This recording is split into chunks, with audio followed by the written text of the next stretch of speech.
Professor Eliseu, você escreveu no seu livro que Jesus não perdoava pecados. Você pode explicar isso pra gente? Posso sim. Bom, realmente Jesus ele não perdoava pecado. Ele ensinava como o pecado era perdoado. Claro que essa é uma questão que ainda não foi resolvida, né? Entre os teólogos, uns acreditam que sim e outros acreditam que não. Bom, quando a gente lê o Evangelho de Marcos 2, 5, se não me falha, diz que Jesus ele recebeu um homem paralítico e disse: filho, seus pecados estão perdoados. Quando a gente vê aquele texto, a gente observa que as palavras de Jesus geram um alvoroço naquelas pessoas, nos doutores, né? E alguns até falaram: olha, ele blasfema, ele é um blasfemo, como ele pode falar isso? Mas se a gente observar, Jesus não disse eu te perdoo. Ele disse: filho, os teus pecados estão perdoados. A gente precisa entender um pouco, nesse contexto, os ensinamentos judaicos da época de Jesus em relação ao pecado. Porque os rabinos, na época de Jesus, associavam a doença ao pecado. E toda vez que uma pessoa receberia uma cura, ou que ela recebesse uma cura, essa cura estava vinculada diretamente ao perdão de Deus. E não só que a pessoa tinha sido perdoada, né, mas que a pessoa também tinha alcançado um favor de Deus, né? E nas fontes rabínicas, quando a gente vê, não existe nenhuma que condene o ato de Jesus por curar uma pessoa no sábado, né? Isso é um debate aí que fica, né? Porque falam que não pode curar no sábado, mas nenhuma fonte rabínica fala sobre isso. Fala de trabalhar no sábado. Curar é outra coisa. Você está a serviço do Eterno, né? Ou do serviço de Deus, né? Parece que as críticas dos fariseus em relação a Jesus no Novo Testamento é um pouco exagerada, né? Talvez não fosse tanto assim como os evangelhos querem mostrar. Eu entendo que em muitos momentos, parece que Jesus está discutindo com os fariseus, né? Nos evangelhos. Mas isso era muito comum na época da escola farisaica, né? Era uma forma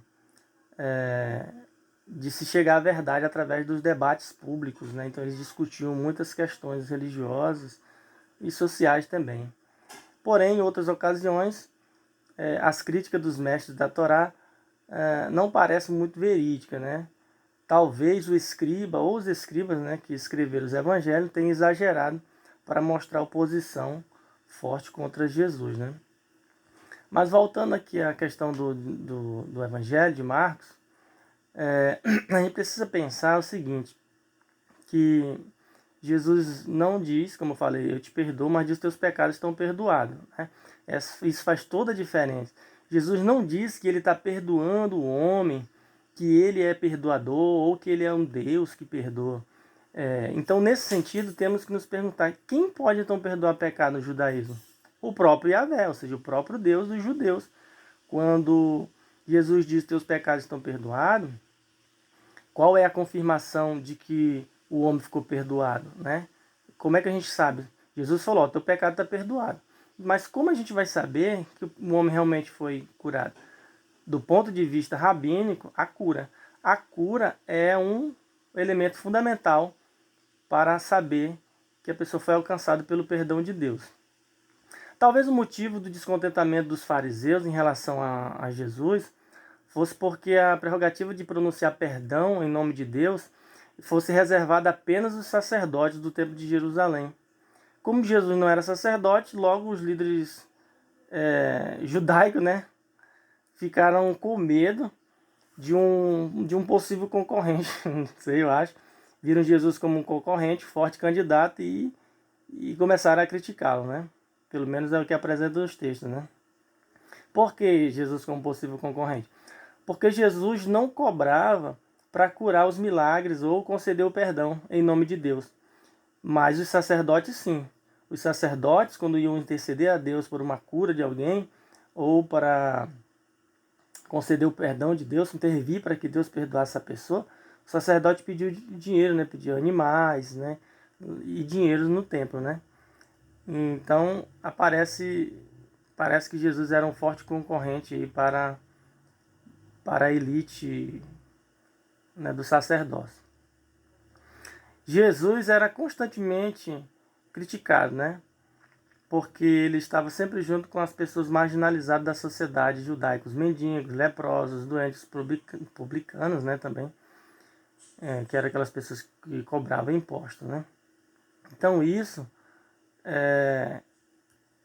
não pegava bem para ele, né, assim, porque os sacerdotes e tal, eles tinham umas leis, né, que tinha que ser puro, que não podia se contaminar com essas pessoas, mas Jesus, ele era uma pessoa assim marginalizada mesmo, ele estava à margem dessa elite social, né? Quando a gente lê os textos rabínicos, a gente vê que o perdão de Deus se estende a todos, começando com a promessa feita a Abraão. Então não é algo exclusivamente do judaísmo ou do cristianismo, né? E não só isso, mas Jesus ensinou de acordo com a escola farisaica. Toda questão que envolve sobre a questão do perdão está relacionada à oração, com a oração do Pai Nosso, né? Porém, essa oração não foi totalmente criada por Jesus. Ela é uma oração judaica adaptada do Kadish, que é uma oração hebraica antiga, né? Na qual um dos objetivos dessa oração era louvar e santificar o nome do Eterno, né? Como diz os judeus, né? O nome de Deus.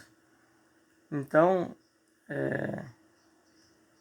a questão da oração ser ensinada por Jesus é bem interessante e intrigante também, né?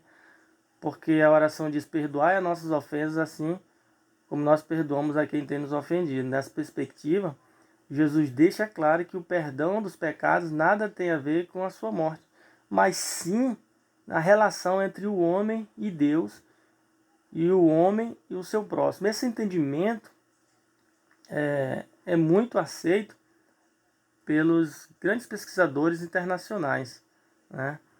E pesquisadores sérios, né? Assim, não dogmáticos. Jesus não diz na oração, é muito interessante isso, que Jesus não diz na oração: eu morrerei na cruz para perdoar o pecado dos homens. Jesus nunca disse isso, não existe nenhum registro disso. Disse: nos perdoa assim como nós perdoamos.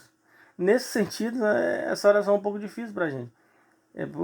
Vejam só, Jesus sempre busca uma tentativa de nos tornar mais humanos, nos ensinando a viver em harmonia com o nosso próximo, né? Assim, com o nosso semelhante.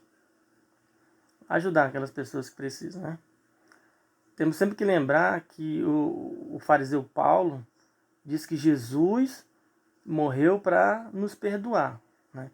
Mas foi Paulo que disse isso, não foi Jesus. Jesus nunca disse isso. O fariseu Paulo que diz. Jesus ensinou que o perdão vem de Deus para o homem. E o homem perdoado perdoa seu semelhante, né? Assim como também existem algumas críticas em relação aos padres da Igreja Católica, né?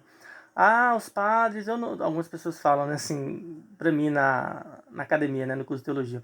Eu não concordo com esse negócio de a pessoa se confessar pro padre, porque o padre, ele não tem poder de perdoar pecado. Mas o padre não perdoa pecado mesmo. Ele faz a mesma coisa que Jesus fez. Ele intercede em nome de Deus para que aquela pessoa alcance o perdão. E além dessa questão do perdão, ou seja, ele ajuda a pessoa nesse processo de se reconciliar com Deus. E além disso, existe uma questão muito interessante, psicológica e social, que é a questão da partilha. A pessoa partilha a sua amargura, partilha a sua culpa, a pessoa partilha ali a sua dor com o padre, como a gente vai e faz no psicólogo, né, no psiquiatra, a gente partilha a nossa dor, a nossa angústia, e ele nos ajuda a aliviar essa dor, essa angústia. Espero que tenha respondido a sua pergunta, tá bom? Agora eu vou ter que dar uma saída. Obrigado.